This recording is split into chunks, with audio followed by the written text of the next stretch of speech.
ចំណងជើងសាច់ត្រកឆ្ងាញ់ខេត្តពោធិសត្វឈ្មោះព្រម៉ាចំណងជើ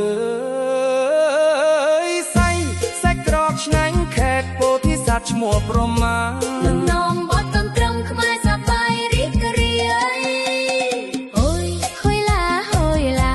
កន្ត្រឹមលេងសប្បាយចង្វាក់រាំរវីក្បាលអ្នកណាបានព្រមហើយមិនដែលភ្លេចរសជាតិឡើយខេត្តពោធិសត្វដីសម្បូរផ្លែឈើមានម្ហូបឆ្ងាញ់លើបីគេសរសើរគ្រប់ស្រុក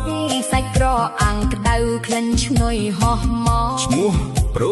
ម៉ានេះហើយឆ្ងាញ់ដល់ចិត្តបងអើយអូយព្រម៉ាសាច់ក្រឆ្ងាញ់ជាប់ចិត្តណា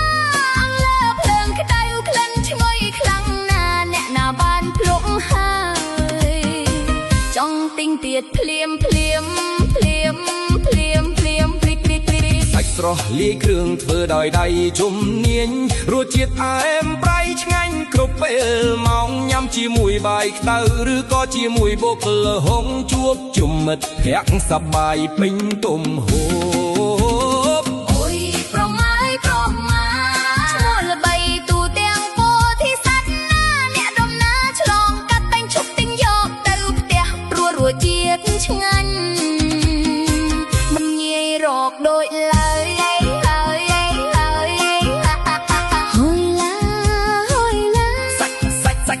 សាច់ក្រព្រម៉ាឆ្ងាញ់ពិតមិនមែនថាពីខេត្តពោធិសត្វល្បីដល់គ្រប់ទីសាអ្នកណាបានព្រមហើយស្រឡាញ់ជួបចិន្តាហុយឡា